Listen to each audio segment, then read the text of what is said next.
Mr. Summers, Ms. Kells, are the companies ready? Yes, sir. Yes, sir. Thank you. Thank you. Ms. Edmondson, you ready to go? Yes, I am. Okay, good evening. Let's, Madam Court Reporter, if you will, open the record and we will all come to order, please. I am Commissioner Dan Clodfelter and I will be presiding at the public witness hearing this evening. Joining me are the following commissioners, and as I call your name, will you raise your hand so folks who are watching on YouTube can identify you on the screen. We have with us tonight Commission Chair Charlotte Mitchell, Commissioners Stanola Brown Bland, Lyons Gray, Tim Duffley, Jeff Hughes, and Floyd McKissick Jr. We will now call for hearing docket number E-100 sub 165, which is in the matter of the 2020 Biennial Integrated Resource Plan reports and the related 2020 Renewable Energy Portfolio Compliance Plans for Duke Energy Carolinas, Duke Energy Progress, and Virginia Electric and Power Company doing business as Dominion Energy, North Carolina. Before we proceed this evening, and as required by the State Government Ethics Act, I remind all of the members of the Commission of our duty to avoid conflicts of interest. And at this time, I will inquire whether any commissioner has a known conflict of interest or appearance of such conflict with respect to these proceedings. If so, if you'll please give me a signal. Madam Court Reporter, please let the record reflect that no such conflicts were called out or identified by any of the commissioners. Ladies and gentlemen, North Carolina General Statute Section 62-110.1C requires that the Commission develop, publicize, and keep current an analysis of the long-range needs for electricity in the state of North Carolina. In order to help the Commission meet this requirement, we conduct an annual investigation into the integrated resource plans prepared by each of the principal electric utilities under the Commission's jurisdiction. In addition to this review, Commission Rule R8-67B requires those same electric public utilities to file a plan for their meeting the Renewable Energy Portfolio Standard, REPS compliance plan, we call it, and that has to be included as part of their reports. Integrated resource planning, which you'll hear referred to throughout these proceedings in shorthand sometimes as IRP, is intended to identify those electric resource options that can be obtained at the lowest cost to ratepayers, consistent with safe, adequate, and reliable service. The utilities' resource plans must consider conservation, efficiency, and load management, as well as supply-side alternatives in the selection of resource options. The Commission does not approve or disapprove the utilities' integrated resource plans. It takes those plans into consideration in its own long-range plan for electric service in North Carolina, and also in the Commission's determination of applications for certificates of public convenience and necessity to construct new electric generating facilities, and in other proceedings where approval of utility programs or investments is required by the statutes. On May the 1st, 2020, Virginia Electric Power Company, Dominion Energy, North Carolina, filed its 2020 Integrated Resource Plan and its REPS compliance plan. On September 1st, 2020, Duke Energy Progress and Duke Energy Carolinas filed their 2020 Integrated Resource Plans and their 2020 Renewable Energy Portfolio Compliance Plans. The public staff's participation as a party in these proceedings is recognized pursuant to General Statute 62-15D. And in addition, the participation of the North Carolina Attorney General is recognized pursuant to his notice of intervention filed under General Statute 62-20. The following parties have petitioned to intervene and have been granted right to intervene as parties in this proceeding by the Commission. The following parties: North Carolina Sustainable Energy Association, Volt Solar, Carolina's Clean Energy Business Alliance, NC Warren, Inc., the Center for Biological Diversity, the Carolina Industrial Group for Fair Utility Rates, the Carolina Utility Customers Association, the Tech Customers, Broad River Energy, LLC, the City of Asheville and Buncombe County, the City of Charlotte, the Sierra Club, the Natural Resources Defense Council, Electricities of North Carolina, Inc., the North Carolina Eastern Municipal Power Agency, and the North Carolina Municipal Power Agency number 1. On February 2nd of this year, the Commission issued an order scheduling a public hearing to be conducted by remote technology on March 16th, 2021, for the purpose of taking non-export public witness testimony with respect to the integrated resource plans and the compliance plans. That order stated that members of the public desiring to testify must register in advance no later than 5 p.m. on Thursday, March 11th, by contacting members of the public staff. The Commission's order also required the 3 utilities to publish notice of this hearing in newspapers having general coverage in their respective North Carolina service areas. Public staff received more than 200 requests to testify at the originally scheduled hearing. The Commission was very pleased to have this level of public interest, but determined that accommodating such a very large number of witnesses via remote technology on a single date presented logistical and technical challenges that simply could not be overcome. And therefore, the Commission issued an order on March 12th, 2021, stating in part that persons registering to testify for the March 16th hearing would instead be heard on a series of sessions over several dates in April and in May.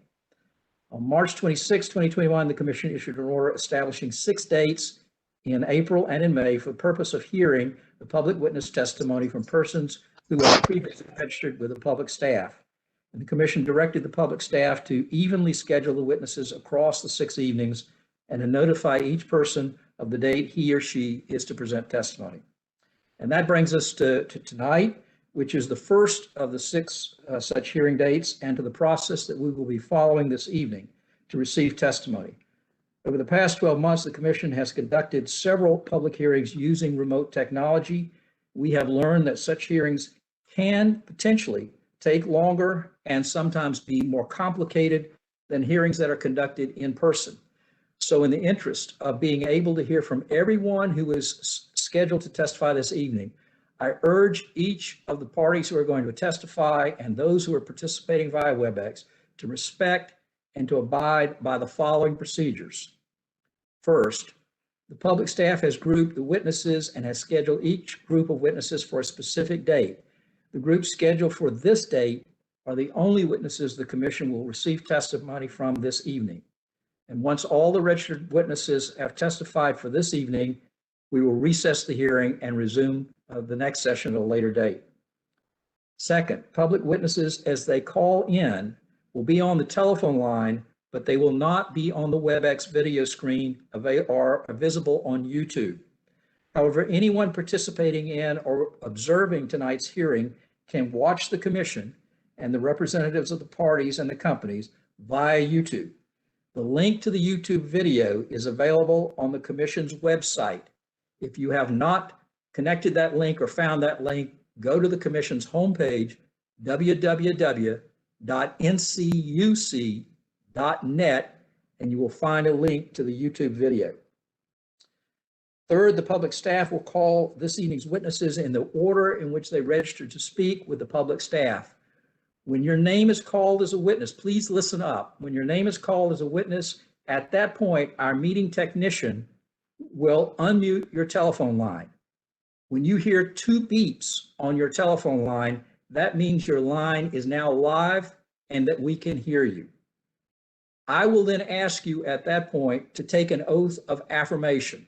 Your testimony must be under oath. We will not be asking you to swear on the Bible because obviously we simply can't physically make a Bible for you to put your hand on this evening. So I'll ask you to take an oath of affirmation. After you've taken the oath, the public staff attorneys will ask you a few preliminary introductory questions. They'll ask you your name, your address, and your electric service provider. Immediately after those questions, you may proceed to make your statement to the Commission. You will have 5 minutes to present your testimony. Due to the number of witnesses we have this evening and the requirements of the technology, I just don't have the latitude to allow you to go beyond your allotted time. Commissioner Brown Bland has agreed to assist me this evening in helping keep time.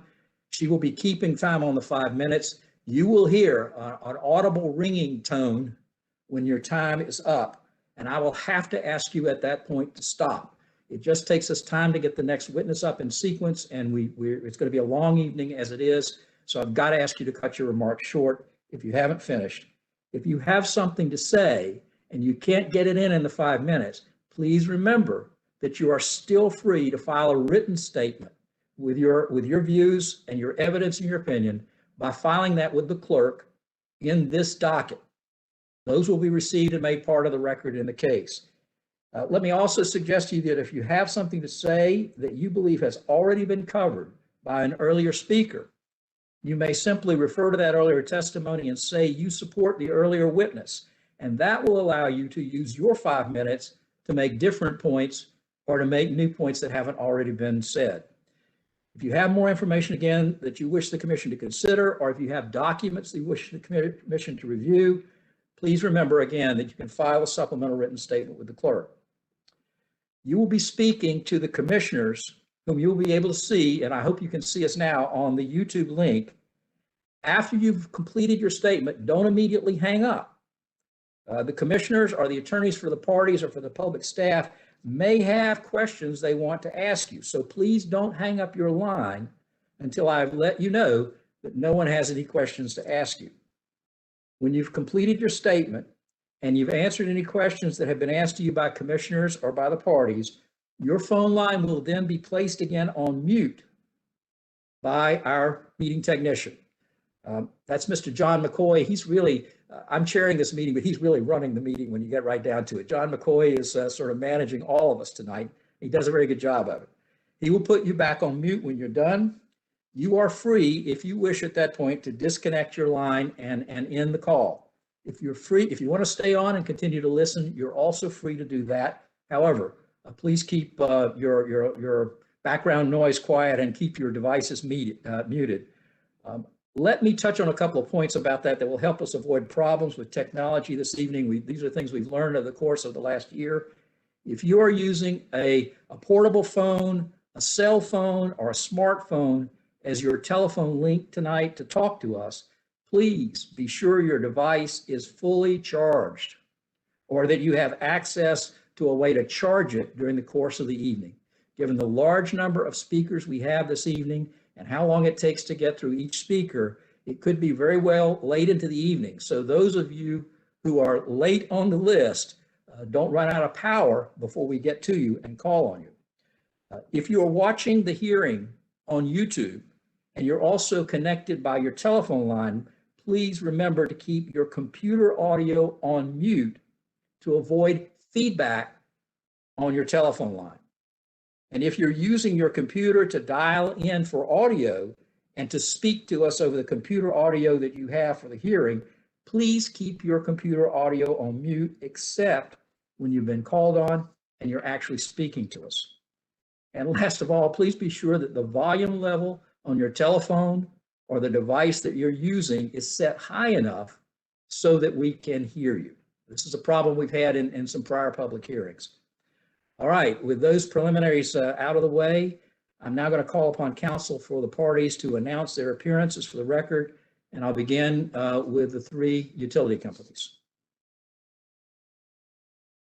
Good evening, Commissioner Clodfelter, members of the commission. This is Bo Summers. I am Deputy General Counsel for Duke Energy Carolinas and Duke Energy Progress. Thank you. Commissioner Clodfelter, this is Andrea Kells with the law firm of McGuire Woods, appearing on behalf of Dominion Energy North Carolina. Thank you. Thank you, Mr. Summers and Ms. Kells. Are there any interveners who are appearing tonight? If not, we'll take appearances from the public staff. All right, no one wants to be recognized, so Ms. Edmondson? Yes, Lucy Edmondson from the public staff on behalf of the using and consuming public. Also appearing with me are Layla Cummings and Robert Josie. Right. Thank you all. Let me ask counsel for the companies and for the public staff, are there any preliminary motions or other matters that we need to address before we open the hearing and start the testimony? Ms. Edmondson, you're on mute. I believe the Attorney General is also here. I saw Ms. Force on the screen, but I didn't hear her speak up. Ms. Force, do you wish to put in an appearance? I saw her internet fade. All right, well, I don't hear anything. Yes, I also saw Menashe from the AG's office on earlier. I don't know if he's there and wants to enter an appearance. Yep. Good yes. evening. Sorry. Good evening. Menashe Magarera from the Attorney General's office. Glad to have you with us this night. Thank you. Are there any other interveners who wish to make a formal appearance at the hearing tonight? If so, speak now. Okay, hearing none, Ms. Edmondson, we'll get started for the evening, and you may call your first witness, please. The first witness is Brendan Johnson. And the IT has indicated that they do not see him on the line. All right, let me ask Mr. Brendan Johnson, are you with us this evening?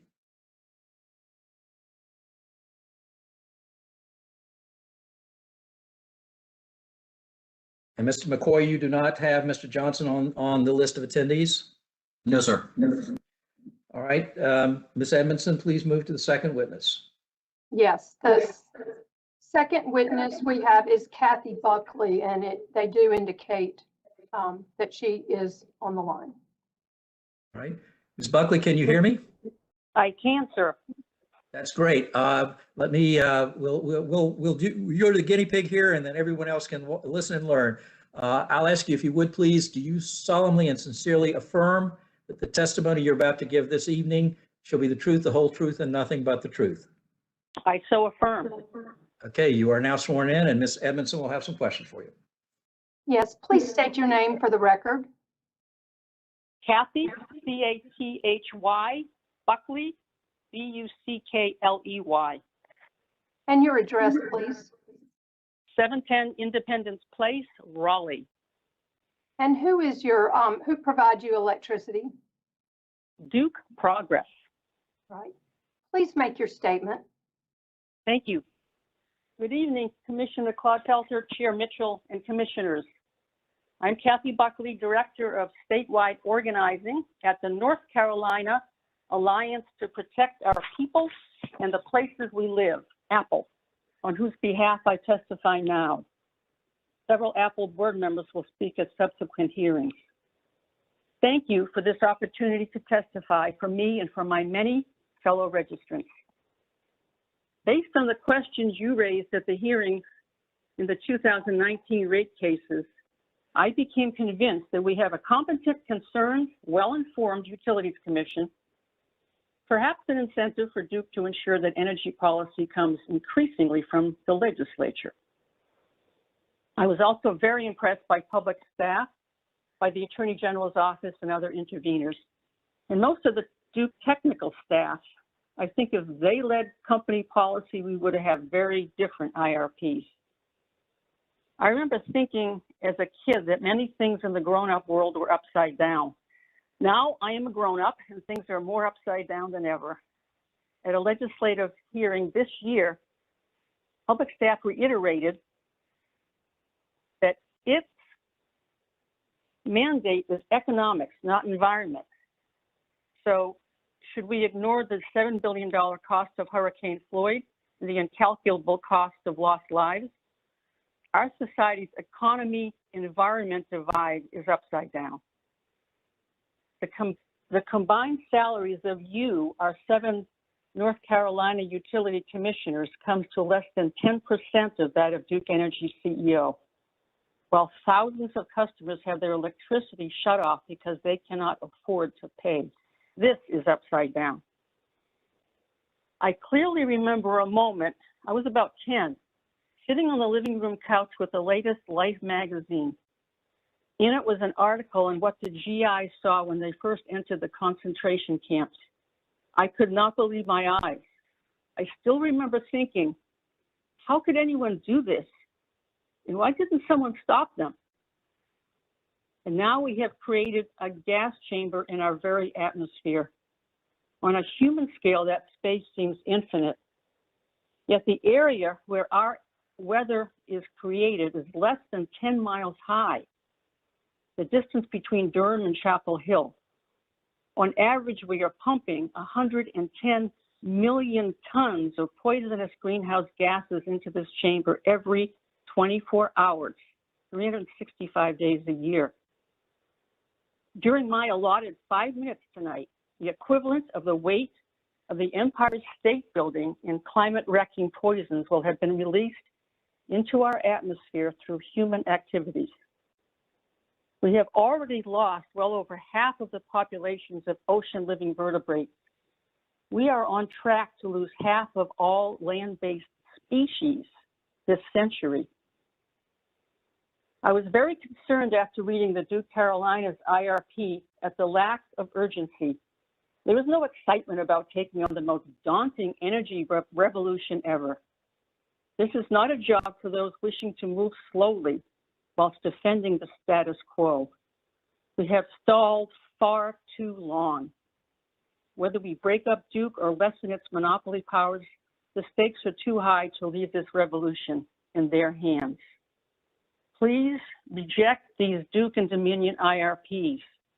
See that they adhere to Governor Cooper's clean energy plan and President Biden's aim of net zero carbon in electricity production by 2035. These goals recognize the urgency. We all, rural, urban, Republican, Democrat, all colors, all creeds, as JFK said in his 1963 American University speech, quote, "We all inhabit this small planet. We all breathe the same air. We all cherish our children's future," unquote.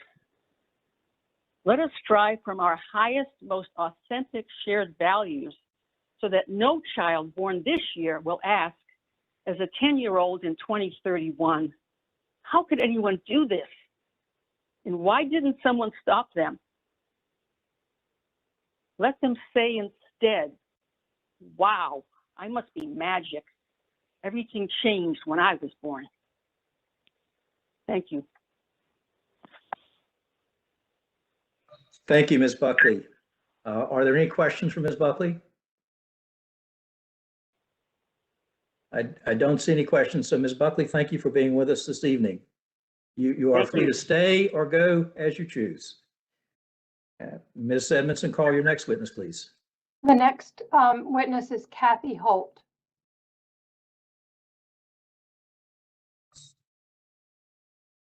All right, John, do we have Ms. Holt? Can you hear me? I'm on the phone. Yes, I can.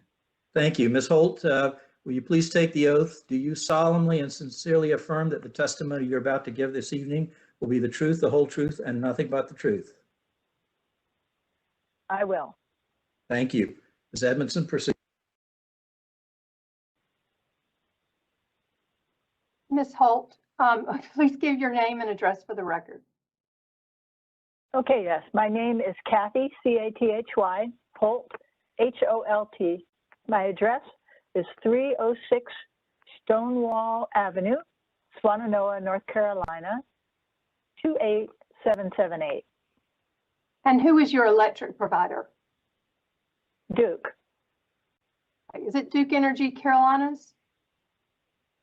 Or Duke Oh, yes. Energy Progress?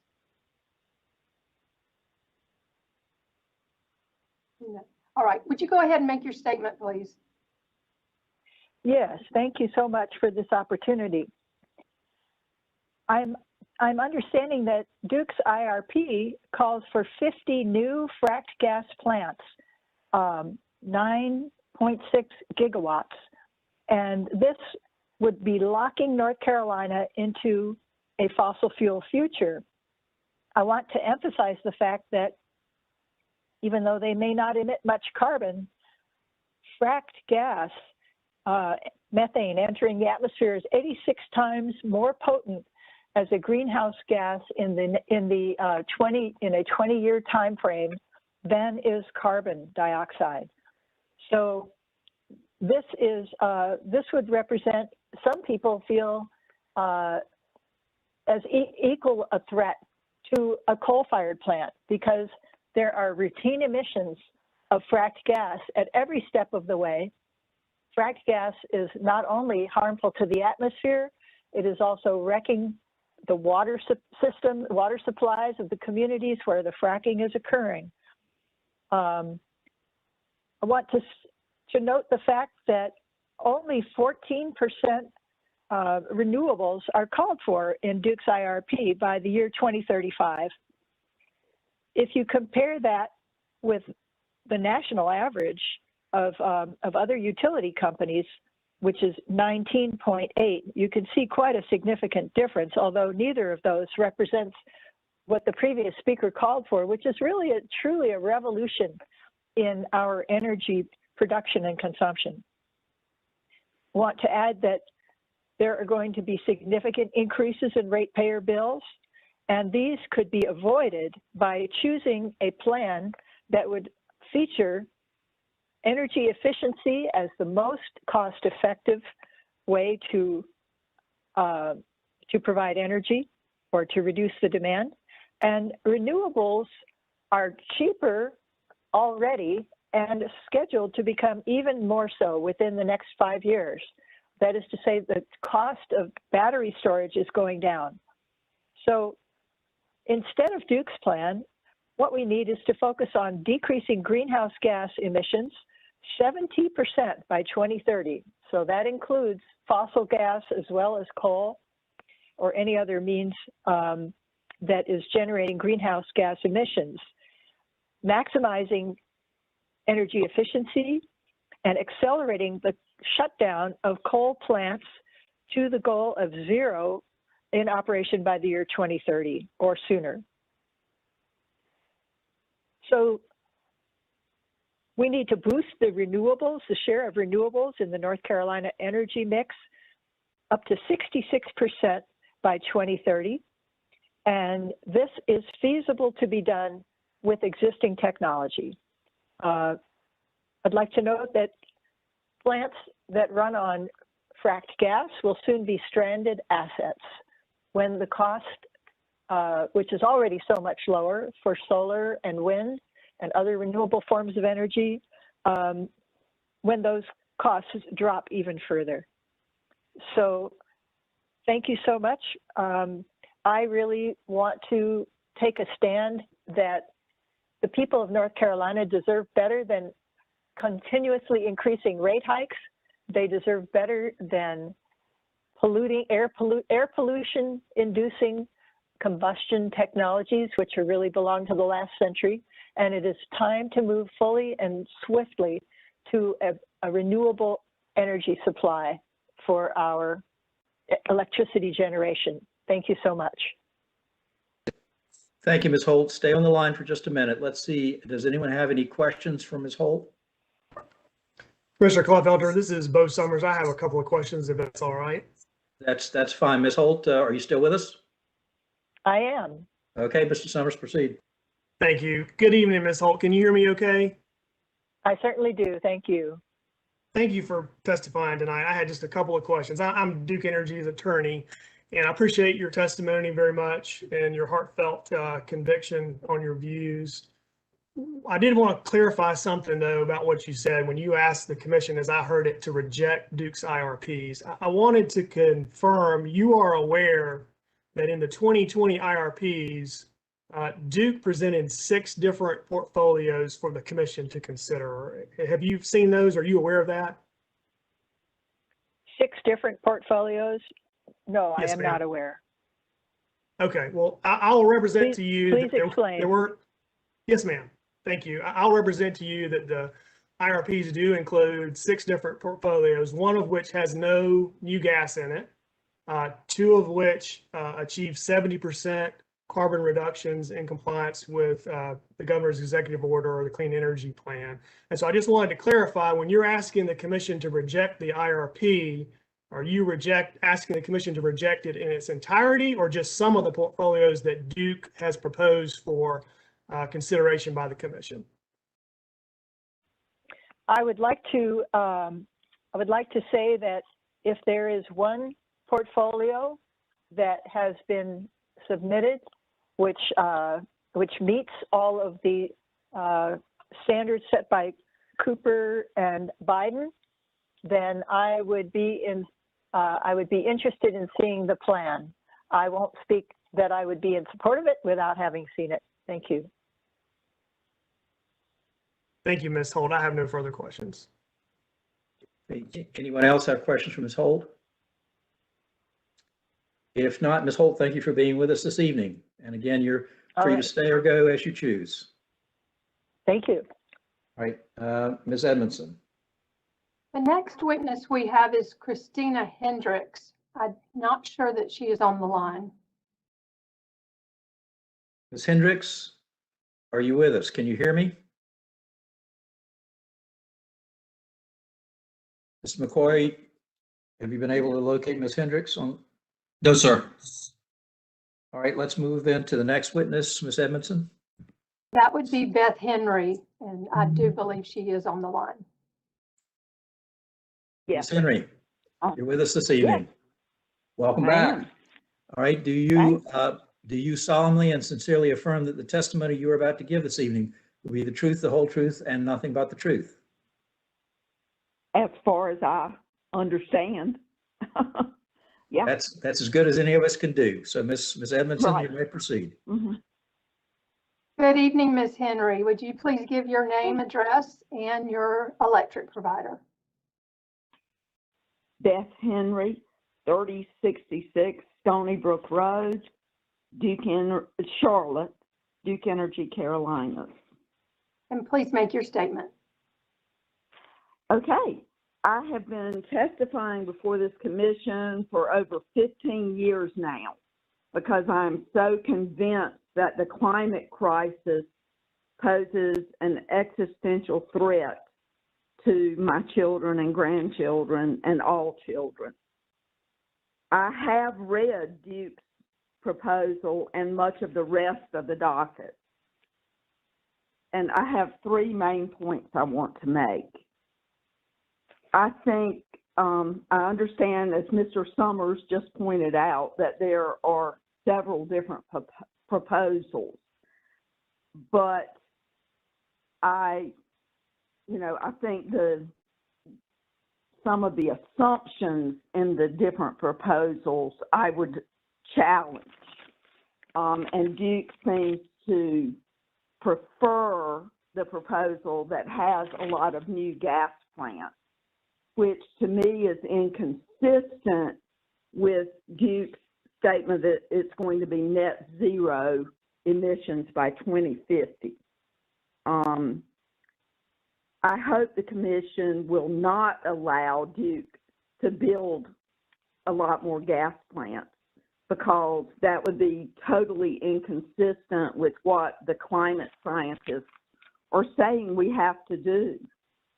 And if those gas plants are built, they'll have to be shut down early, or Duke will have to invest in yet to be invented pie in the sky technology. And I just don't think we should take a chance on that. It would be way too costly for ratepayers. And these costs are foreseeable and avoidable. I'm asking the commission to require Duke to squeeze every possible ounce of power from already existing power plants, from energy efficiency, demand side management, and purchasing power from nearby utilities. My second main point is I think we need an evidentiary hearing because many of Duke's statements, assumptions, and analyses have been strongly and believably challenged by numerous experts that the interveners have presented in this docket. I just think there's too much at stake for the commission to just accept Duke's assumptions and analyses that have been so strongly converted. And I mean, I could give just a couple of examples, but there's so many. I think several experts have said that Duke has understated the cost of new gas plants, but overstated the cost of renewables and battery storage. Duke has understated the amount of already existing available power in its system. Duke has failed to consider DEP and DEC as one, although I sat there and heard so much testimony about how the merger was going to benefit ratepayers, but it doesn't seem like that's really happening now. And similarly, I heard a Duke executive on NPR recently brag about how what happened in Texas would never happen here because of the regional interconnections, but Duke doesn't seem to be relying on those either. So I really think there's just way too much at stake as far as the money that would be at risk from ratepayers to allow Duke to build out all these gas plants rather than relying on cheaper ways and less damaging ways of getting more energy. And then finally, my third point is I just want to urge all the commissioners. So many folks don't understand. They think that because solar and wind and batteries are getting cheaper, that the energy transition is going to happen automatically, but they don't understand that as long as utilities like Duke can get you to agree to build gas plants, that they will be built, even if there's something cheaper. Thanks. I guess that's the alarm. It was, Ms. Henry. I'm going to have to wrap you up there, but we'll again. You know how to find us and get us written materials if you want to, and I assure you that those go into the evidentiary record. So anything you can get to tonight. Let's see if anybody's got any questions for you. I'm not seeing any. So thank you for being with us, and again, thank you for following this issue so closely over the years. We appreciate it. Thank you. All right, Ms. Edmondson. The next witness is Betsy Bickle. All right, Ms. Bickle, are you with us? The next witness is Betsy Bickle. All right, Ms. Bickle, are you with us? I am here. Can you hear me? Yes, I can, but we're getting an echo back from your phone. We're getting repeated back to us what's being said. I just muted my computer. Now, how is it? Thank you very much. Let's get you the oath. Do you solemnly and sincerely affirm that the testimony you're about to give this evening will be the truth, the whole truth, and nothing but the truth? Yes, to the best of my ability. All right, Ms. Edmondson. Ms. Bickle, would you please tell us your name, address, and electric provider? My name is Betsy Bickle. I live at 117 West Trinity Avenue in Durham, North Carolina, and I am a Duke Energy Progress customer. All right, and would you please give your statement? My name is Betsy Bickle. I live in Durham, North Carolina, and I am an unwilling hostage of Duke Energy. I would actually have no problem with Duke Energy's IRP if they did not have a monopoly on power here, because the market would quickly put them out of business. I would like to start by saying that if they want their name to reflect their business, they should rebrand as Duke Energy Regress, as their plan is perfect for the early 20th century. However, we are now 50 years past knowing that our climate is warming alarmingly, primarily from the use of fossil fuels, and that if we do not reverse course quickly and significantly in the next 10 years, we will cook ourselves right out of a home. So I am appalled at the lack of intelligence, imagination, and willingness on the part of this billion-dollar corporation to address the needs of this time. It would be laughably short-sighted to have a business model that elevates quarterly profits over long-term survivability if it were not so deadly. If this IRP was an English paper in my high school class, I would give it an MTB for missed the boat. and F is too generous a grade for an IRP that actively undermines our ability to address climate change and is based on misrepresented costs of gas and renewables and overestimated demand. Let's address the climate crisis inherent in these scenarios. The IRP calls for more gas plants, which require more fracked gas and pipelines. We all know that pipelines leak and occasionally explode, and there's considerable opposition to them, such that the Atlantic Coast pipeline has been stopped and abandoned, leaving an environmental hazard all along its path. The Mountain Valley Pipeline has been delayed time and again from lawsuits and is also likely to be abandoned, as it cannot be built without leaving environmental devastation in its wake. Oil and gas wells have been shown by satellite data to leak up to 3.7% of the methane into the atmosphere. Any emission, this is a quote, any emission rate greater than 1% or so is significant in terms of the greenhouse gas consequences of using natural gas. And at 3.5% or 3.7%, natural gas is far worse for the climate than is coal, says Robert Howarth at Cornell University. This is from an article at New Scientist, which I've included in my statement. I don't have to tell Duke Energy how much more warming methane is for the climate than CO2. They know that.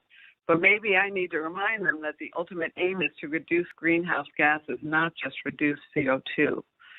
Now let's talk economics. Every news article I've read on this has stated that renewables are now cheaper than fossil fuels, including gas.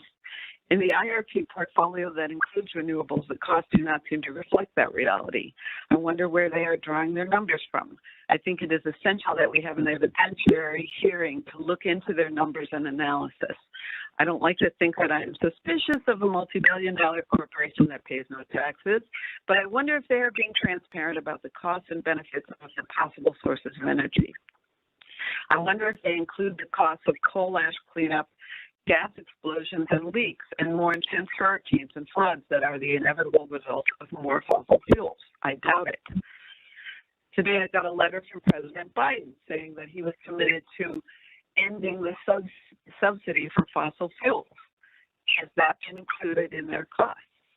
I doubt that. I would like to have an evidentiary hearing where experts on renewable energies can present the information that they have and look at the information that Duke used to come up with their numbers. Thank you. Thank you, Ms. Bickle. Are there questions for Ms. Bickle? There's been a reference about an evidentiary hearing. Let me assure everyone who's listening or watching us tonight that the expert reports that have been submitted by the ex-interveners are part of the evidentiary record in this case. They will constitute evidence that the commission reviews and considers, and so those do not have to be especially brought forward. Those are already in the record in this case. So thank you, Ms. Bickle. We appreciate your being with us tonight. About that? You may. May I ask a question about that? Yes, you may. Will there be a chance for those experts to ask directly Duke Energy representatives where they got their numbers? That has not yet been determined, Ms. Bickle. The statutes concerning the integrated resource plans do not require an evidentiary hearing. They permit an evidentiary hearing, but only on specific questions that the commission wants to ask. So that we're taking the public witness testimony this evening and through these other hearings, and then we will make a determination about what additional hearings might need to be conducted. So that's a question that has not yet been decided. Okay, thank you. We hear your point on that, and thank you for being with us tonight. Thank you. Okay. Ms. Edmondson? The next witness we have is Christopher Hendricks. We never received a telephone number from him. There are two mystery numbers who called in that we don't recognize. I think the IT, Mr. McCoy, I think they wanted to check and see if those people, one of those people was Mr. Hendricks. Mr. McCoy, can you tell whether either one of the two unidentified callers is Mr. Hendricks? I have unmuted both of them. Mr. Hendricks, are you out there? Christopher Hendricks? Okay, no response, then Ms. Edmondson, let's move to the next witness. The next witness is Brad Rouse. Okay, Mr. Rouse, are you there? Mr. Rouse? Mr. McCoy, are you there? I am here. Can you hear me?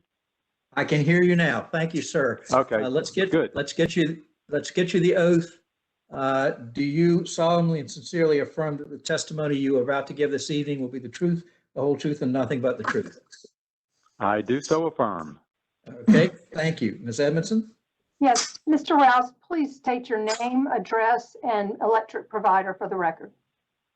Yes, Brad Rouse, BRADROUSE, 3 Stegall Lane in Asheville, North Carolina, and the electric provider is Duke Progress. And would you please make your statement? I will. Well, as I said, I'm Brad Rouse, living in Asheville. I grew up in North Carolina in the town of Farmville. I went to Yale, studied economics, went to Carolina, got an MBA in finance at Keenan Flagler, and I spent then 22 years working in the field of utility planning. One of my first projects was developing the initial economics-based load forecasting system for Carolina Power and Light, which is now Duke Progress. And I went on to, through the next firm that I worked for, Energy Management Associates, to develop the premier software products that are used for integrated resource planning. And you could say that I'm one of the pioneers of integrated resource planning, now retired and living in Asheville. But I would say 10 years ago, I've always been concerned about climate change, but in the last 10 years became extremely concerned about climate change because of the, I didn't feel like anybody was doing anything about it near the scope of what needed to be done. And I sold my business and devoted myself full time to working on climate issues. And I am very happy to say that we've been pleased with Duke's support of the Western Carolinas Modernization Program here in Asheville, and I've been a part of that effort. And I've been, am also pleased that Duke has made a lot of progress. I do see the current IRP as representing a lot of progress versus earlier IRPs, and I do, tend to like the 70% carbon reduction scenario. But I'm going to start with that as what I would call the minimum thing that we should be doing, and that really that is not enough. And because really I think that the 70% carbon reduction scenario really suggests that Duke's not really aware of the implications of the math of climate change, and that we have a tight carbon budget for the planet, and it requires 50% economy-wide reductions in carbon emissions to stay within the Paris Accord goal by about 2030, at 2035 at the latest. And that 50% carbon emissions limit is really means that the utility industry needs to be up around 90% by that time frame, not 70, because we've got to decarbonize not only the electric grid, we've also got to decarbonize transportation, industrial use of fossil fuels, residential and commercial use of fossil fuels, and that is actually 2/3 of the carbon emissions in our economy do not come from, or more, do not come from the electric sector at all, but they come from these other sectors. So I think Duke is, the electric sector needs to lead because that's what we know how to do. We know how to put renewable energy storage in place and get that electrified quickly. And then we need to move to electrify these other sectors. And what that means is that we are going to actually, another complaint I have about the IRP is that I think the load growth is understated by a dramatic amount, because we need to electrify these other sectors. That means that electricity demand is actually going to increase probably more like 3.5% versus what Duke is saying is 1%. Duke needs to gear up for the transition to clean energy. And, so we need to green the grid, or almost green the grid quickly. I think there's an argument for saying that Duke doesn't need to go to 100%, renewable right away, but instead needs to focus its efforts on helping to transition in industry and the transportation system. And I presented my written testimony, and I think, you know, we just need more ambition and more awareness on the part of Duke. But I do appreciate how far they've come, which is quite a bit compared to earlier IRPs, but they just need to make another step change improvement the next time around, the next time an IRP comes up.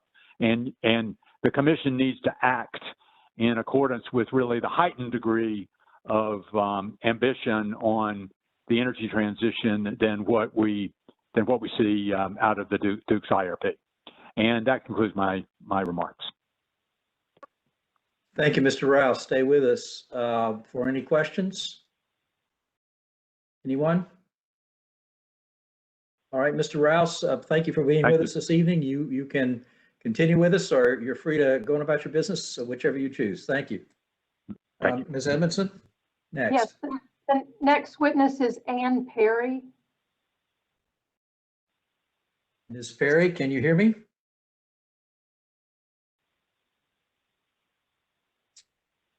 Ms. Perry. IT has indicated that she is not online.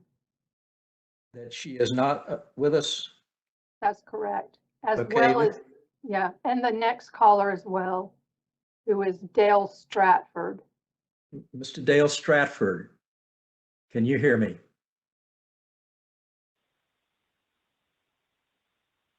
All right, Ms. Edmondson, let's go to the next witness then. And the next one is Andy Hines. We do not have a phone number, but we can check those two mystery numbers. Okay, Mr. McCoy is going to unmute the two unidentified callers. Are either of you Mr. Andy Hines? Is Mr. Andy Hines out there?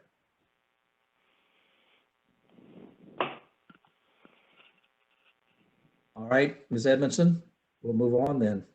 We have number 12, who is Bill Ward. Mr. Ward. Mr. Ward, are you there?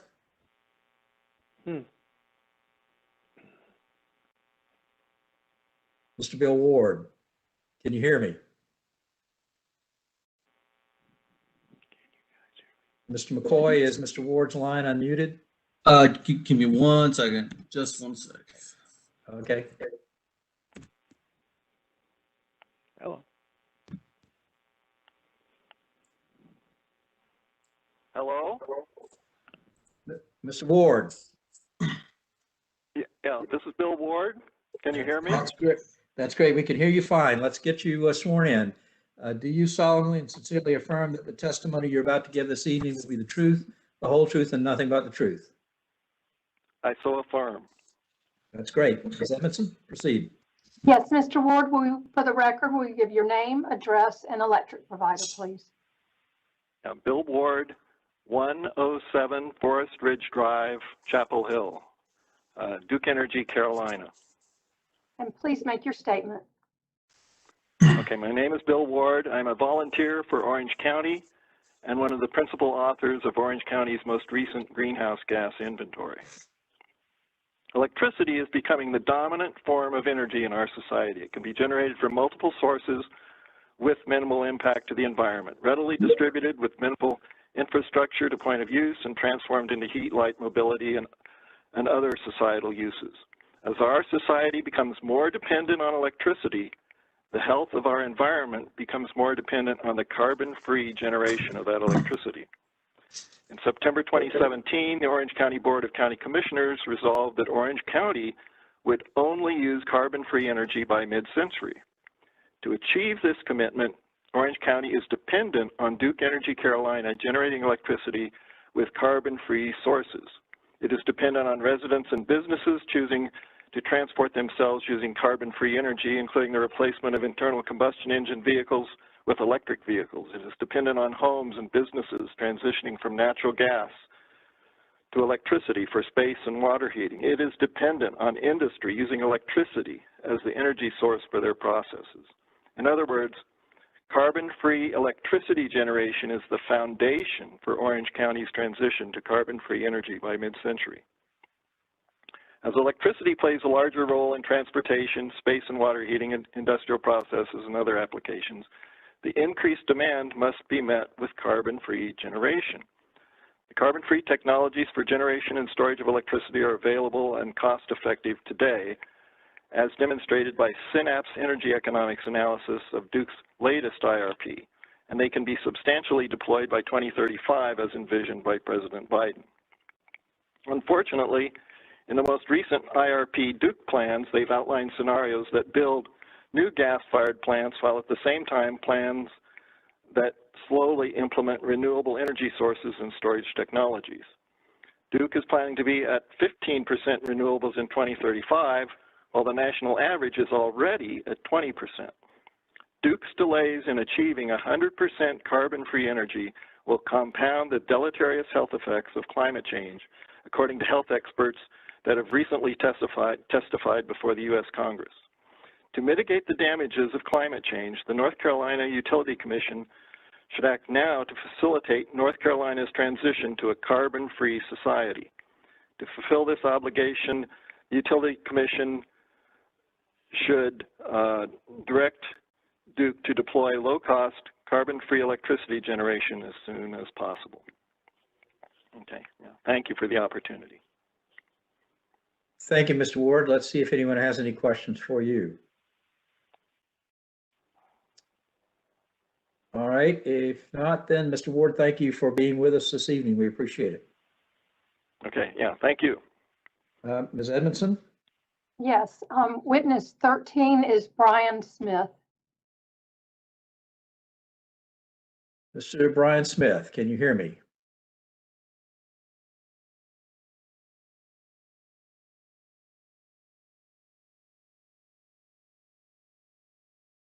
Mr. McCoy, do we have Mr. Smith with us? No, sir, it does not look like it. Hey, John, this is One Dan. more time. Brian Smith? We have duplicate callers, so we need to unmute caller number 26 as well. He has the same first 6 as caller 13. Well, is caller 13 with us?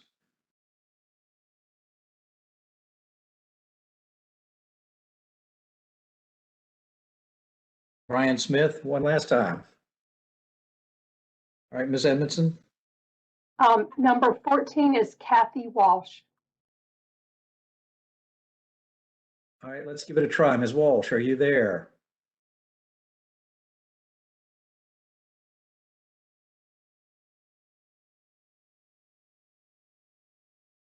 Mr. McCoy, do we have Ms. Walsh? No, we do not. Kathy Walsh? All right, Ms. Edmondson? All right, and I've also, IT has indicated to me number 15, Dargan Gilmore, is also not online. All right, let me just ask if anyone out there listening to us on a telephone line wants to speak on a telephone line, if anybody is Mr. Dargan Gilmore. All right, Ms. Edmondson. Number 16 is Ann DeVise, and I do believe she is online. All right, success. Ms. DeVise, are you with us? Can you hear me? I can hear you. You can hear us. So let me give you the oath. Do you solemnly and sincerely affirm that the testimony you will give this evening will be the truth, the whole truth, and nothing but the truth? I so affirm. Thank you. Ms. Edmondson, proceed. Ms. DeVise, would you please, for the record, give your name, address, and your electric provider? Certainly. My name is Anne, A-N-N-E, DeBuys, D-E-B-U-Y-S. I'm at 16 Savon Court in Asheville, North Carolina, and I'm a Duke Energy Progress ratepayer. And Ms. DeBuys, would you please make your statement? Yes. Commissioners, thank you for the opportunity to speak tonight in favor of clean energy. Other speakers have been quite eloquent, and I'll try to keep my statement pithy. But I want to say I support the order from the North Carolina Utilities Commission that requires Duke Energy to retire all 6 of its coal plants by 2030. These plants emit over 27 million tons of carbon dioxide pollution annually. Sounds like maybe even more from an earlier testimony. This makes Duke Energy the largest climate polluter in the state of North Carolina. Coal burning plants in North Carolina release dangerous levels of soot, sulfur dioxide, nitrous oxides, and heavy metals, as well as carbon dioxide. And they discharge wastewater laced with mercury and arsenic into rivers and lakes across our state. In addition, Duke's toxic coal ash has poisoned drinking water sources at all of its coal plants. Pollution from coal burning plants causes serious health effects, I don't need to tell you, and contributes to 4 of the 5 leading causes of death in North Carolina: cancer, stroke, heart disease, and upper respiratory disease. North Carolina ranks 4th in the nation in hospital admissions, heart attacks, and mortality from coal pollution. Coal plants are the dirtiest and the most expensive way to produce energy in North Carolina. By comparison, solar energy production already costs less than coal production in North Carolina. Duke Energy continues to operate all 6 of its old polluting coal plants at a net loss, wasting billions of dollars. A recent study from Energy Innovation showed that North Carolina could boost renewable energy to 66% by 2035, while at the same time decreasing costs to ratepayers. So I just want to conclude by saying that I think Duke Energy's IRP needs to be changed to adhere to North Carolina's climate goals. It needs to reduce actual greenhouse gas emissions 70% by 2030, or do better than that. Just thinking about the testimony just now that we heard. I didn't see who it was. It might have been Brad Rouse, or it might have been Bill Ward. At any rate, we should be doing, it was Bill Ward. We should be doing better than that, truthfully. And entirely eliminate fossil fuels by 2050. We need to go to 0. So thank you very much for your time and attention. That concludes my remarks.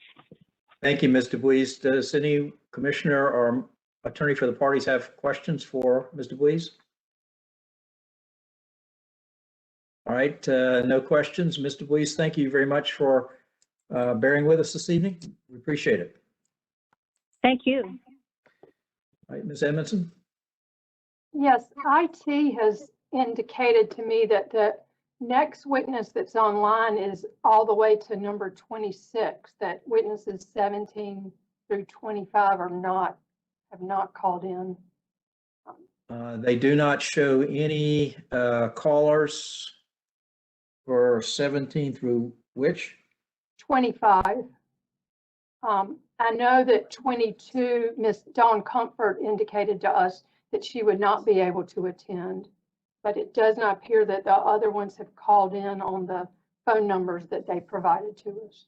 All right, I know we have 2 phone numbers that are not showing on your list, but that are on the line. I tell you what we're going to do is we're going to go on through the sequence of names, and at the very end, I'll ask if either of them or any, we'll go back through the list and see if either of those 2 unidentified phone numbers are any of the people who we passed. So Okay. then your next witness will be Daniel Tips. Yes. Okay. Mr. Tips, are you there? Yes. Can I be heard? You can be heard just fine. So let's swear you in. Do you solemnly and sincerely affirm that the testimony you will give this evening will be the truth, the whole truth, and nothing but the truth? Yes, I do so affirm. Thank you. Mrs. Edmondson, please proceed. Good evening, Mr. Tips. For the record, would you please state your name, address, and electric provider? Yes, I am Daniel Tips, Daniel Tipps. My address is 396 Patton Cove Road, Swannanoa, 28778. And I'm a consumer of Duke Energy Progress. And would you please make your statement? Yes. Thank you to the North Carolina Utilities Commission for holding this hearing. My name is Daniel Tips. I'm a sophomore at the University of North Carolina at Asheville, and I'm currently working towards my Bachelor's of Environmental Studies degree. I'm here tonight because I'm very concerned about Duke's IRPs, particularly because of the proposed rate hikes. Affordable housing in Asheville is extremely hard to find, and I know many students at UNCA who struggle to afford housing. I know many students here who moved into an apartment they could barely afford and then were shocked at what their electricity bill was to power basic necessities like heat, washing machines, and dryers. A rate hike would make housing even more inaccessible and may contribute to the rising houseless population in Asheville. I am also concerned about the proposed increase in fracked gas plants in some of the IRPs. I was shocked to learn that Duke has proposed over 50 new fracked gas plants. Fracked gas is not a long-term and cost-effective energy source. According to the Energy Innovation Policy and Technology LLC, solar is now the most cost-effective source of energy and can potentially reduce prices for consumers. This information can be found at energyinnovation.org. This is one of the thousands of reputable sources that agree that renewable energy is now cheaper than non-renewable and will continue to become cheaper. Renewable energy is what Duke Energy's consumers deserve. On another note, Duke's current proposal potentially meets North Carolina climate goals in only 2 of its 6 scenarios. If one of the IRPs that do not meet these goals are accepted, then Duke Energy will lock North Carolina into non-renewables for decades to come, and rates will constantly increase. Duke will be criticized and will weaken its image of being a leader in the North Carolina energy sector. I believe Duke Energy can be a leader of change and innovation in the energy industry and be proud of its contribution to equitable access to clean energy. If Duke wishes to uphold its image of being considerate and caring to its consumers, then the IRPs that do not align with North Carolina climate goals must be rejected. I'd like to finish my statement by stating that I fully support, agree with, and affirm every single thing that was said in each previous statement so far in this hearing, including statements made by Ms. Buckley, Ms. Holt, Ms. Bickle, Mr. Rouse, and Ms. DeBlease. It is obvious that the IRPs do not align with the North Carolina climate goals and are misrepresenting Duke's consumers and putting them and our environment at risk. The testimonies given tonight accurately represent our needs and wishes. Thank you for your time. Thank you, Mr. Tips. Are there any questions for Mr. Tips? Seeing none, Mr. Tips, you're off the hook. Good luck on your degree. Thanks for being with us tonight. Ms. Edmondson? Yes, witness 27 is Corey McVeigh. All right, Corey McVeigh, you're out there?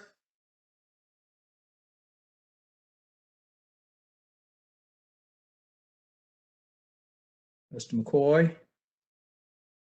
Do we have? No, sir. Corey McVeigh. All right, Ms. Edmondson? The next witness is Dave Erb, number 28. Mr. Erb, are you with us? Can you hear me? I can hear you just fine. Thank you. That's good. So let's get you sworn. Do you solemnly and sincerely affirm that the testimony you will give this evening will be the truth, the whole truth, and nothing but the truth? I do. Okay, thank you. Ms. Edmondson, proceed. Good evening, Mr. Erb. Would you please state for the record your name, address, and electric provider? My name is David Erb. The last name is spelled E-R-B. And my address is 22 Sandon Drive, Asheville 28804. and my electric provider is Duke Energy Progress. And please make your statement. Thank you. I've spent a 40-year career as an engineer focused primarily on energy and emissions. And I'd like to start by reiterating what a number of the previous speakers have said, that renewables are not some pie-in-the-sky future. Solar and wind are winning competitive wholesale power supply bids all across the country. In many cases, those installations include storage, so you actually can have solar energy at night.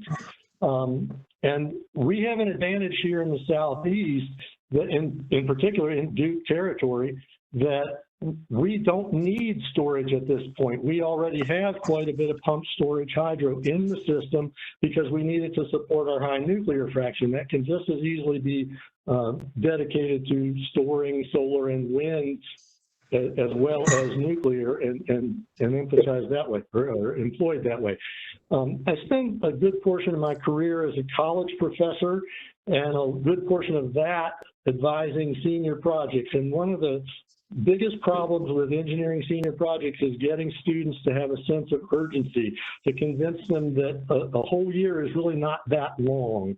And to do that, I would point out the empirical evidence. There's a rule in engineering called the 80-20 rule. And for people who don't know about it, it's an empirical observation that you get 80% of the results in a long-term project with the first 20% of the time and other resources. And that's relevant here because we pay a lot of lip service to being at net zero by 2050. And that sounds like it's a long ways off, but the fact is the 80-20 rule means that we only have 6 years to get 80% of the way there. We got to pick that low-hanging fruit really fast. In fact, new fossil plants are going to be stranded as soon as they open, almost as soon as they open, if we build them. We also pay a lot of lip service to the notion that we can't put all our eggs in one basket, that we need a diverse generating mix. And I totally agree with that statement. But we've got a system which has a very high fraction, I don't know the exact number, but it's probably close to 90% nuclear and fossil. And if you're going to diversify that generating portfolio, you've got to stop investing in more nuke and fossil. Otherwise, you will never diversify. That's not advanced engineering math. That's just fractions that we teach in elementary school.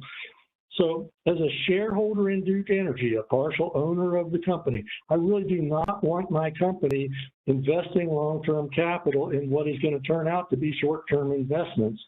As a Duke Energy ratepayer, I don't want some future utilities commission being put in a position where they're asked to bail out that short-sighted management decisions to build these fossil resources at a time when they shouldn't have been built. And as an air-breathing, water-drinking, topsoil-dependent human, I don't think we should be using technology that was developed in the late 19th century to build the grid that's going to still be around after the middle of the 21st century. We should be using present-day technologies like wind and solar. I want to thank the Commission for all your very hard work. I do know how hard you work to deal with competing interests in these sorts of hearings, and I want to thank you for the opportunity to speak, and that's the end of my statement. Mr. Erb, thank you for taking time out of your evening to share with us. We appreciate that too. Are there any questions for Mr. Erb? All right, Mr. Erb, you are free to go or stay if you wish. Kim Mitchell, I promised you I would check in with you when we'd been going about an hour and 15 minutes and see how you're doing. We're not done, but there are 7 remaining speakers on the list. And so if you'd like, we can take a short break. No, you're good to go through? Okay, Ms. Edmondson, let's go to the next witness. Yes, the IT staff. Excuse me, I should have asked my colleagues. I was rude enough. As an old lawyer, I know the court reporter is the important person, but I should have asked my colleagues as well whether anyone really needs a break right now or if you can plow on. All right, let's move on. Ms. Edmondson, call the next witness. Yes, IT staff indicated to me that they wanted to go back and check for Corey McVeigh, that they might have him on the line. All right, do we have Mr. McVeigh?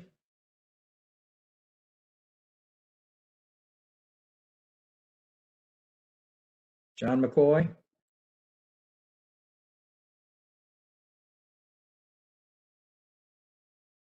I tell you what, Ms. Edmondson, we'll come back. I'm going to go back through one last time. So let's go to the next witness. All right. Then it will be Brenda Newberry, number 29. All right, Ms. Newberry, are you there?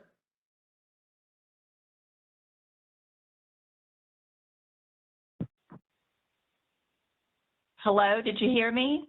I hear you now. Thank you very much, Ms. Newberry. Let's get you sworn. Do you solemnly and sincerely affirm that the testimony you're about to give this evening will be the truth, the whole truth, and nothing but the truth? Yes, I do. Okay, thank you. Ms. Edmondson, proceed. Yes, Ms. Newberry, would you please state for the record your name, address, and electric provider? Brenda Newberry, Newberry. My address is 15112 North Springs Drive, Charlotte, 28277, and Duke Energy is my provider. Please make your statement. Thank you. So this is my first time speaking at one of these hearings, and I have really learned a lot and concur with so much of what everybody said.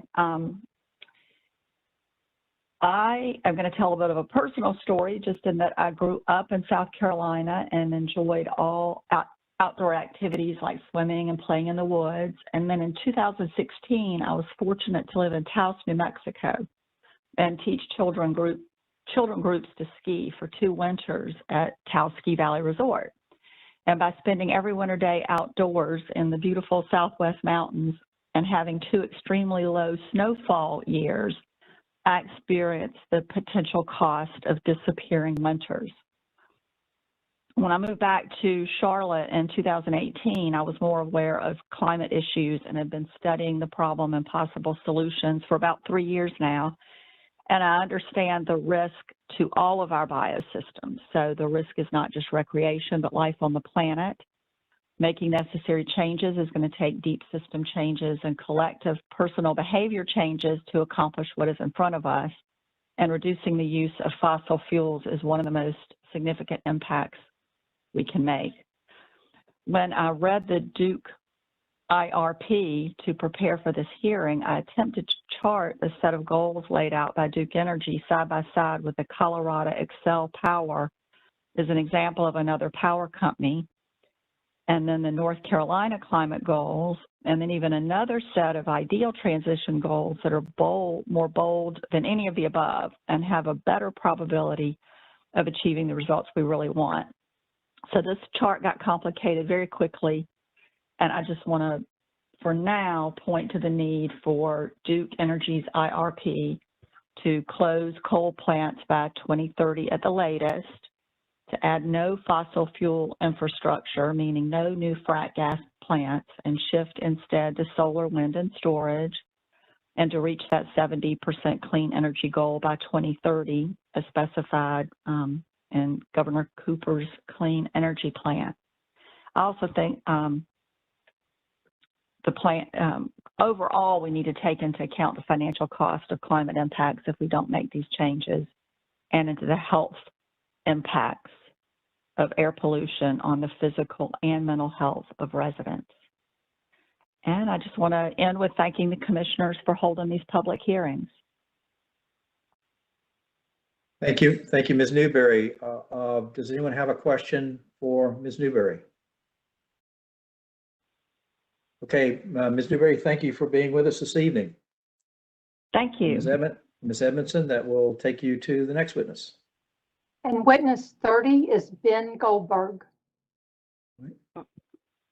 Mr. Goldberg, are you out there? Yes, hello. Can you hear me? I can hear you just fine. So let's get you sworn in. Do you solemnly and sincerely affirm that the testimony you will give tonight will be the truth, the whole truth, and nothing but the truth? As far as I know, yes. That's great. Thank you. Mr. Goldberg, would you please state for the record your name, address, and electric provider? Yes, so my name is Ben Goldberg, Goldberg. My address is 2507 West Woodrow Street in Durham, North Carolina, and my electricity provider is Duke Energy Carolinas. And please make your statement. Okay, hello, my name is Ben, and I'm from Durham, North Carolina, and I'm a Duke Energy Carolinas customer. I would like to thank the Commission for holding this hearing. As a 13-year-old watching the destruction of my future due to climate change, I see this IRP as a plan that is complicit in the destruction of our home and our future. Duke Energy needs to step up and become a leader in renewable energy and affordable electricity. We're in the middle of an existential climate crisis. We can't continue to build new fossil fuel infrastructure. We need to transition to clean energy as fast as possible to make sure that life on Earth will have a future. The only scenarios in the Integrated Resource Plan that have slightly reasonable climate goals rely on technology that has not been created yet. By slightly reasonable climate goals, I mean 70% CO2 reduction by 2035, which is still significantly less than President Biden's goal of 100% CO2 reduction by 2035. It's unacceptable for Duke Energy to base a climate plan on imaginary technology that does not exist yet, when existing technology works perfectly to achieve even more ambitious goals. We can't gamble with the future of our planet. None of the Integrated Resource Plan scenarios have no coal and no gas by 2035. We need to cut emissions as fast as possible, and that means shutting down coal and gas plants as fast as possible. All of the scenarios outlined in the IRP will increase customers' monthly bills through no fault of their own. Duke Energy includes no transition plans for the workers and the communities impacted by coal plant closures. Duke Energy ignores methane emissions in its plans. Methane is a greenhouse gas that is 84 times more potent than carbon dioxide, as I'm sure Duke Energy knows. Duke Energy's base scenario with the carbon policy only proposes about 15% renewable energy by 2035. That's an increase of only 0.6% per year, and it's still less than the industry average right now. Duke Energy is planning to build over 9.6 gigawatts of new quote-unquote natural gas capacity by 2035 in multiple scenarios outlined in the IRP. We need to stop building new fossil fuel infrastructure and switch to clean energy, not release even more CO2 into our atmosphere. It's not even economical for Duke Energy to build new gas and then shut it down. Duke Energy needs to be legally bound to fall back on clean energy and not build new gas and coal. Building and investing in clean, renewable energy will create thousands of local jobs, which are desperately needed during this unemployment crisis, and it will also lower customers' rates while protecting our home, the Earth. Duke Energy needs to embrace renewable energy fully, and this IRP definitely does not do that. As a 13-year-old looking at this integrated resource plan, I realized that this plan does not protect our future or the future of generations to come. To protect utility customers, our planet, and our future, this IRP needs to be rejected. Thank you. Thank you, Mr. Goldberg. Are there any questions for Mr. Goldberg? Thank you, sir, for being with us this evening. We appreciate very much your coming and stating your views. Thank you. All right, Ms. Edmondson? Yes, the next witness, witness 31, is Amy Brooks Paradise. Ms. Paradise? Can you hear me? I can hear you fine. Do you solemnly and sincerely affirm that the testimony you are about to give this evening will be the truth, the whole truth, and nothing but the truth? Yes, to the best of my knowledge. You got it. Ms. Edmondson? Yes, Ms. Brooks Paradise, please state your name, address, and electric provider for the record. Amy Brooks Paradise. I live at 16416 Beach Hill Drive in Huntersville, and my energy provider is Energy United. All right, please make your statement. Thank you. Greetings to all the good people here this evening, and thank you for the opportunity to speak. My name is Amy Brooks Paradise, and I work with Green Faith, a global faith, environmental, and climate justice network. I'm also a pastor and a parent. At Green Faith, we understand that people and the earth are sacred and at risk. due to global climate change caused by the use of fossil fuel. In my work, I hear stories every day, like the people in the village of Kwasasi in Lamu, Kenya, who are suffering from proximity to coal plants, or the high rate of suicide among farmers in India, who can no longer support their families because the land is depleted. Closer to home, we are all aware of the expanding fire season in California, the bizarre freeze in Texas, and the increasing number of hurricanes. Moving closer still, I am sure we are all aware of the Colonial Pipeline burst that spilled 1.2 million gallons of gas into the Ayler Nature Preserve. I looked up pipeline spills in the US and found this quote: "For natural gas alone, the Pipeline Hazardous Materials Safety Administration has collected data on more than 3,200 accidents deemed significant since 1987. If you do the math, that's 2 accidents a week for the last 33 years, just of natural gas. Not a good option. And how do we account for the damage to the earth, the water, the air, and the resources vital to life on Earth? When do we consider the suffering of the people when their lives are disrupted or loved ones die? And what about the number of illnesses and lives lost due to the burning of these fossil fuels once they actually make it to their destinations?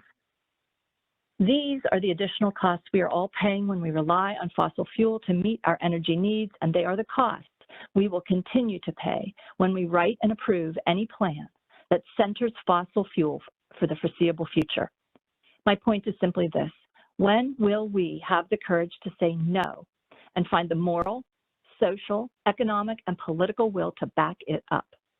I think the number of people who are scheduled to speak demonstrates clearly that we do not want to continue to live with the fear of damaging pollution and a future cut short.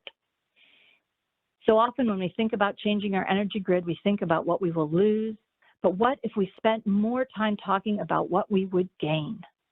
If we prioritize less harmful energy sources that would become cheaper through broad use, that would contribute to a healthier air, land, water, and food for all of us? What if we could, in the process, create a more just, safer, and healthier world, new jobs and new ways to make our planet and our future more promising for all of us? My family has made personal financial commitments to this future by installing solar panels on our home and driving an electric vehicle. I am asking you, as part of this community, to do your part. In my opinion, I think all of us are asking that the Commission be bold and not approve any plan that centers the continued development and use of fossil fuel. I join in asking you to say no, and I ask Duke and Dominion to go back to the drawing board to re-envision how they might redeploy their financial resources and political leverage to create the kind of plan our community needs, and I believe you can deliver if you make that your goal. We may not at this point have everything we need to get there, but we do know that when we work together, we can accomplish much.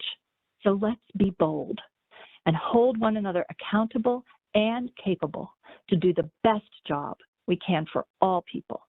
It is the way forward and our best hope for the future. Thank you. Thank you, Ms. Paradise. Let's see if anyone has a question for you. All right, I'm not seeing any. So again, thank you for staying with us and being with us tonight. We appreciate it. Thank you. Ms. Edmondson? The next witness, witness 32, is Andrew Meeker. All right, do we have Andrew Meeker? Hi, can you hear me? Can hear you fine. Let's give you the oath. Do you solemnly and sincerely affirm that the testimony you're about to give this evening will be the truth, the whole truth, and nothing but the truth? I do.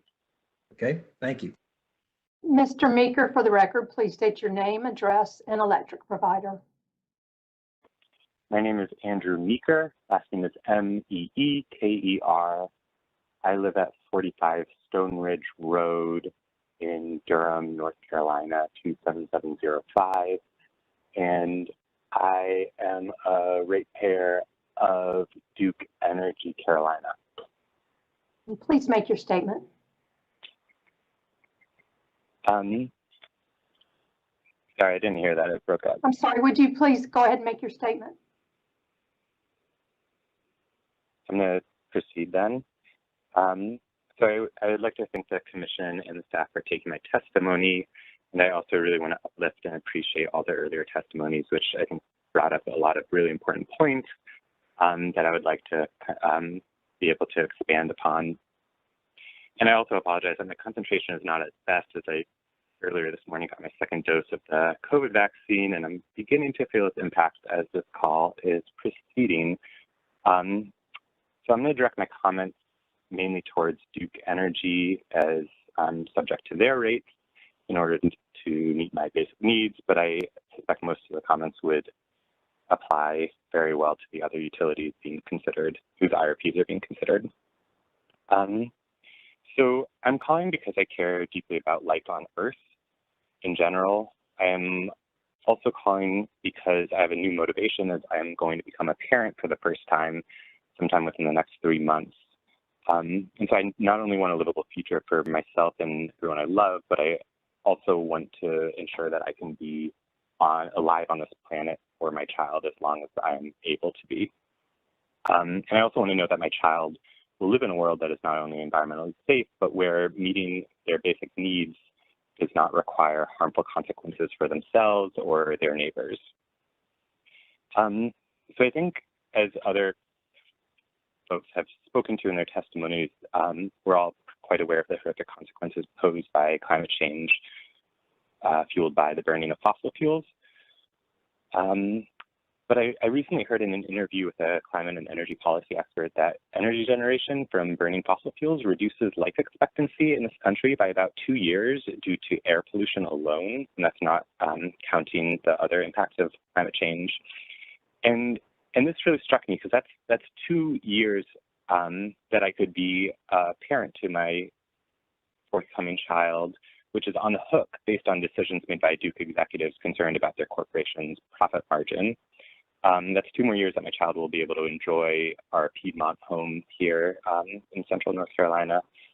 And this is a very rough math, but that's roughly 2 million years of life across the population of North Carolina due to air pollution alone, again, not counting the increasingly detrimental and far-reaching consequences of climate change.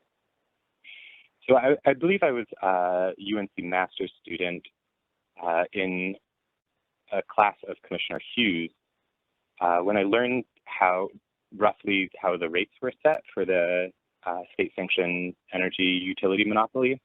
And I believe Duke is able to recoup a return on investment and a significant return on investment only when it builds out new energy infrastructure. And if I understand this correctly, it creates kind of a perverse incentive for Duke Energy to expand out expensive and unnecessary infrastructure. And so it's no wonder that it would propose such a massive expansion of frac gas generation while our globe is on the brink of climate and ecological chaos. Effectively, me and other ratepayers across the state are being subjected to the pollution from those generation plants, and we're paying a premium on it in order to increase the wealth of Duke stockholders. And so I asked the Commission, how is that permissible as the body that is in charge of looking after the well-being of ratepayers across the state? And so I believe that we need an integrated resource plan for our state utilities that is based on science and not necessary, and what science says is necessary for us to have a livable planet, and not based on how Duke can kind of leverage these perverse incentives for our state's utility regulations. And so people have referenced Cooper's Executive Order 80 and Biden's plan. And there was also in 2018, the IPCC, the Intergovernmental Panel on Climate Change, put out a special report kind of laying out what's required to keep the globe below 1.5 degrees Celsius warming. That would be a lot of consequences would happen beyond that. And it's net zero by 2050. And as I believe Professor Erb spoke to, that we need to have the vast majority of that low-hanging fruit happen immediately. And I've heard various numbers thrown out, but about 80% by 2030, because that last 20% is going to be the most difficult to transition to renewable energies, and it would take the following 20 years. And so it's unconscionable to me that Duke would consider not immediately retiring their coal plants, when they haven't even been able to safely clean up their coal ash dumps across the state. I appreciate an earlier caller who outlined so clearly the issues with coal. I have a friend in Goldsboro who has to live with the harmful impacts of coal ash dump in their backyard, and that's just one of several across the state. As a parent, I'll expect my child to be able to clean up after themselves before they can create another mess. And then again, I would also expect my child never to do anything that would be so harmful to our neighbors. Mr. Meeker, I'm going to have to ask you to wrap up because you've gone over your time. Okay. So, thank you. We appreciate it. You might get a question or two. We'll see if you get a question or two, but we appreciate your coming to speak tonight. I appreciate the commissioners and staff for taking my testimony. Let's see. Are there any questions for Mr. Meeker? Not even from Commissioner Hughes. All right, Mr. Meeker, thank you very much, and congratulations on your upcoming family edition. Thank you very much. Thanks to the commission. Okay, Ms. Edmondson. Witness 33 is Christine Tepper. All right, do we have Christine Tepper? Yes, this is Christine. Thank you, Ms. Tepper. Do you solemnly and sincerely affirm that the testimony you will give tonight will be the truth, the whole truth, and nothing but the truth? Yes, I do. Thank you. Ms. Edmondson? Yes, Ms. Tepper. For the record, please provide your name, address, and electric provider. My name is Christine Tepper. I live at 104 Lakeview Drive in Greenville, and my electric provider is Greenville Utilities Corporation. All right, and would you please make your statement? Yes, thank you for this opportunity. And I'm so impressed with everybody that has spoken before me. This is my first time speaking before such a commission. What I have to say is very short and simple, in that I believe that Duke Energy should put more focus on transitioning to clean, renewable energy sources like wind and solar power, as well as energy efficiency programs, when it is essential for the future of our planet and all creatures great and small that greenhouse gases be reduced, if not eliminated entirely. It is a crime against humanity and a sin against God's creation to plan for a massive build-out of new fracked gas burning power plants. Please, please stop this assault on life. Thank you for listening. Thank you, Ms. Tepper. Are there questions for Ms. Tepper? All right, seeing none. Ms. Tepper, thank you for being with us this evening. You're free to stay or go. Okay, thank you. Ms. Edmondson? Yes, it does not appear that witness 34, Andy McGlynn, has called in. Mr. McGlynn, are you there? If not, then Ms. Edmondson? Right. And we have two numbers, I think at the end we're going to need to check, but the last one, Kathy Scott, 35, I do believe she's online. All right. Hello? Ms. Scott, are you? Hi. Great. Let's give you the oath. Do you solemnly and sincerely affirm that the testimony you're about to give tonight will be the truth, the whole truth, and nothing but the truth? Yes. Okay. Thank you. Yeah. Ms. Scott, for the record, would you please state your name, address, and electric provider?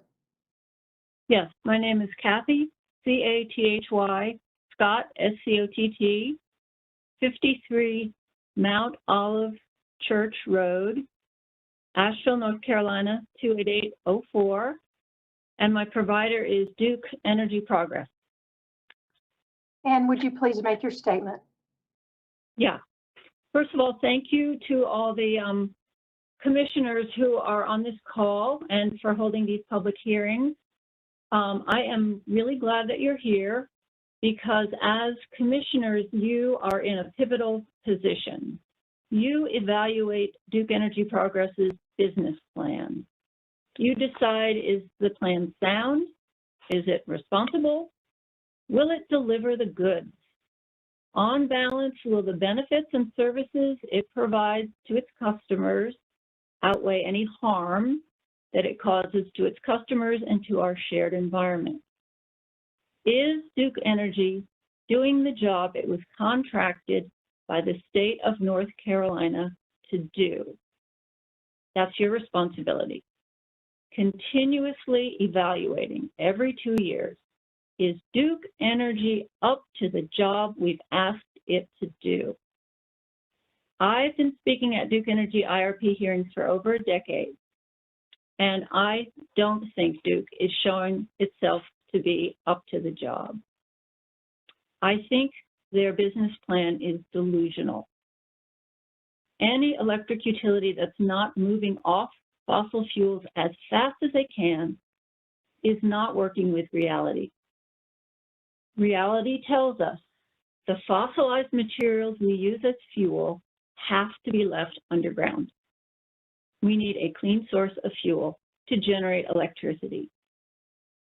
We know that both nationally and on a state level, timelines have been set for reaching zero emission goals. Duke Energy is set to run headlong into those goals. Where will that leave the company and its shareholders? What will be the value of the fossil-fueled facilities that their IRP has them building? Where will we, Duke Energy's electricity customers, be when our public utility crashes? How will the state of North Carolina make up the time lost when our public utility was not engaged in research and development around clean fuels, battery storage, and a modern grid? I hope you, the commissioners, will feel a renewed sense of responsibility to all of us North Carolinians who are counting on you. Please look at this IRP with new eyes. See if it is taking us where we need to be this year and every year from here on out. Thank you very, very much for holding this hearing, and I appreciate the work that you do as commissioners. And I just can't emphasize enough what an important position you are in setting the course for the future. Thanks. Thank you, Ms. Scott. Are there questions for Ms. Scott? All right, Ms. Scott, thank you for being with us this evening. Ms. Edmondson, I'm going to suggest that at this point we take a very short break and let Mr. McCoy and you see if we can identify whether any of the witnesses that we passed over earlier when we called them because they weren't with us, if any of them have appeared and are now available. And then we'll come back and if you've found any of those witnesses, if they've shown up now, joined us late, then we'll take those witnesses. If not, we'll conclude the hearing for the evening. So it's 7:43. Everyone who's on WebEx, if you're on the phone, stay on the phone so Mr. McCoy can try to identify you and see if you are one of our registered speakers. If you're on WebEx, please put your phone on your video on. Stop your video and mute your audio, and we'll come back at 7:50 p.m. 7:50 p.m. Okay? Thank you.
All right, let's see. Kim Mitchell, are you back with us? Ready to go? Yes, sir. All right, let's check in Ms. Edmondson and see, do we have any of the callers that we missed earlier? Do we have any of them with us? I believe we've identified two. I'll check with Mr. McCoy. I believe we have Corey McVeigh and Bob Rodriguez. And I think there's one more unidentified. All right. That is correct. All right, Mr. McCoy, while you are attempting to identify that third line, Ms. Edmondson, we said we would take them in the order of sign-up, so let's go to Mr. Rodriguez first, and let's get Mr. Rodriguez unmuted. Mr. Rodriguez, are you there?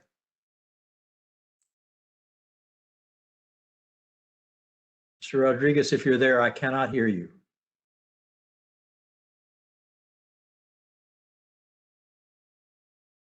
Mr. McCoy, Sir, he just dropped off. Oh. He dropped off? Yes, All right, sir. then let's see if Corey McVeigh is there. Mr. McVeigh, can you hear me? This is Corey McVeigh. Can you hear me? We can. Success. Thank you. Thank you for sticking with it. Thank Mr. you. McVeigh, let me give you the oath and then we'll hear your testimony. Do you solemnly and sincerely affirm that the testimony you will give tonight will be the truth, the whole truth, and nothing but the truth? I do so affirm. Great. All right. Ms. Edmondson? Yes, could you please state your name, address, and electric provider? Yes, my name is Corey McVeigh, COREY, MC capital VAY. My address is 300 Smith Knolls Road, Fairview, North Carolina, zip code 28730, and the provider is Duke Energy Progress. And would you please make your statements? Hello, my name is Corey McVeigh, and I'm a resident of Asheville, North Carolina, and a customer of Duke Energy Progress. I'd like to thank the North Carolina Utilities Commission for holding this hearing to allow a space for the public to make their voices heard. I've grown up in Western North Carolina, and I'm currently a student at UNC Asheville pursuing a degree in applied math. My family has been a customer of Progress Energy, now Duke Energy Progress, for my entire life. I'm asking that the Duke team go back to the drawing board for their IRP and truly put more effort into choosing sustainable, renewable, and equitable solutions to tackle the energy needs of the next 15 years and beyond. The current proposals only potentially meet North Carolina climate goals in 2 of the 6 scenarios, and none of the scenarios meet the national goal for carbon-free electricity by 2035. Progress can be made towards these goals if renewable energy such as solar PV is implemented across the region. A solution that is not only better for the environment, the air we breathe, the water we drink, and the food we eat, but is also ultimately much more cost-effective. As mentioned in multiple previous statements, Duke plans to draw only 15% of its energy from renewable sources, paling in comparison to the current national average of 19.8% renewable energy. With the addition of more reliable renewable energy sources to the grid, Duke's customers can potentially be relieved of some economic burden as well. In my family, I can say that to save money on our monthly Duke power bill, we would put on extra layers and blankets in the winter before ever turning the heat on, and rarely turn the air conditioning on in the summers. I know in many other families serviced by Duke, these tough decisions aren't simply about comfort, especially in the wake of a global pandemic. The proposed rate hike is just one of the many ways in which customers will suffer if the current plan is approved. Duke has the responsibility to honor customers' needs and the environment in which they provide services with their future plans. I ask that the North Carolina Utilities Commission send Duke back to the drawing board to devise more scenarios that include significant renewable energy sources, reduction of greenhouse gases, closing down current coal and gas plants, and table the scenarios that include any of these new fracked gas or coal plants. I implore Duke to place the necessary importance on customers' needs and wishes without unnecessary rate hikes. And I would also like to add that I fully support all of the previous statements that have been made this evening. Thank you for your time and consideration.